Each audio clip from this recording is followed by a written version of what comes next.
Welcome to the Baseface Network. Assalamualaikum warahmatullahi wabarakatuh. Perkenalkan, kami dari kelas 11 4. Di sini kelompok kami akan mempresentasikan tentang ikhlas. Perkenalkan, nama saya Rina Fahra Suharyanti, nomor absen 34. Saya Amanda Suci Asmara, nomor absen 17. Saya Selama Dista Fitria, nomor absen 29. Saya Nurul Bakri, absen 11.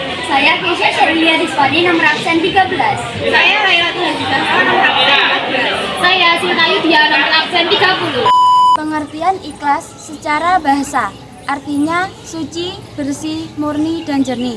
Namun, sementara secara istilah, ikhlas artinya melakukan segala sesuatu termasuk beramal dan beribadah semata-mata hanya ingin mendapatkan ridha Allah Subhanahu wa Ta'ala.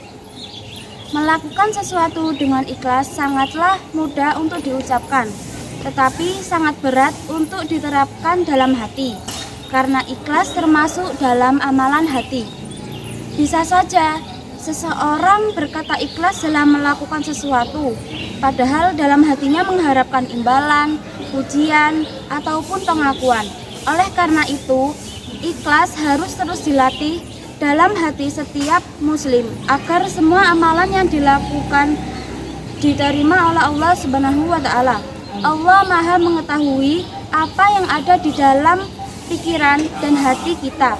Rasulullah SAW bersabda, A'udzubillahi minasyaitonirrajim. Bismillahirrahmanirrahim. An Abi Hurairah qala Rasulullah sallallahu alaihi wasallam, innallaha la yanzuru ila suwarikum wa amwalikum walaki yanzuru ila qulubikum wa a'malikum. Artinya, dari Abu Hurairah, Rasulullah sallallahu alaihi wasallam bersabda, sesungguhnya Allah tidak melihat kepada rupa dan harta kalian, tetapi Allah melihat kepada amal dan hati kalian. Tidak hanya dalam hal beramal dan beribadah, ikhlas juga harus diterapkan dalam hal muamalah seperti menolong orang lain tanpa pamrih, dan ketika kita mendapatkan musibah dari Allah Subhanahu wa Ta'ala, kita harus menerimanya dengan ikhlas dan lapang dada. tingkatan ikhlas ada 3. Yang pertama yaitu ikhlas hawasul kawas atau ikhlasul muhibin. Ikhlas hawasul kawas ini adalah tingkatan ikhlas yang paling tertinggi. Pada tingkatan ini, seseorang melakukan amal ibadah hanya untuk menaati perintah Allah Subhanahu wa Ta'ala dan mengharapkan ridhonya. Ia tidak peduli apakah amal ibadahnya nanti akan memasukkannya ke dalam surga atau neraka. Yang kedua yaitu ikhlas kawas atau ikhlasul abidin.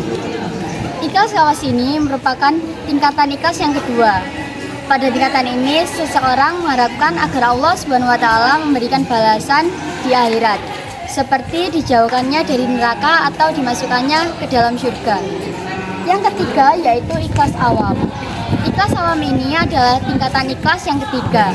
Pada tingkatan ini, seseorang mengharapkan agar Allah Subhanahu wa Ta'ala memberikan balasan di dunia, seperti saat kita melakukan sholat duha agar Allah Subhanahu wa Ta'ala melancarkan rezekinya. Ikhlas adalah amalan hati yang tidak mudah diketahui oleh orang lain. Biasanya orang yang ikhlas memiliki ciri-ciri seperti tidak suka dengan pujian, selalu mendengarkan nasihat orang lain, menganggap pujian dan hinaan sebagai hal yang sama, dan melupakan hal amat baiknya. Seperti kalau kita lagi menolong orang lain, kita tidak mengharapkan imbalan apapun darinya. Cara menumbuhkan sikap ikhlas. Yang pertama, perbaiki niat di setiap aktivitas yang dilakukan. Yang kedua, menjadikan Allah Subhanahu wa Ta'ala sebagai tujuan dalam setiap aktivitas. Yang ketiga, selalu berpikir positif dan menghindari prasangka buruk. Dan yang keempat, meningkatkan ketaatan kepada Allah Subhanahu wa Ta'ala. Contohnya, berbakti kepada kedua orang tua. Manfaat ikhlas: 1. Mendapat ketenangan diri dan ketentraman hati. 2. Disukai oleh orang lain. 3.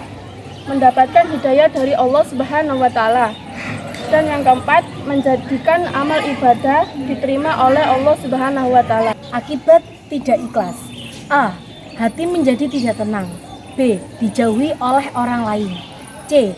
Timbulnya penyakit iri hati, dengki, dan takabur. D. Amal kebaikan yang telah dilakukan menjadi sia-sia.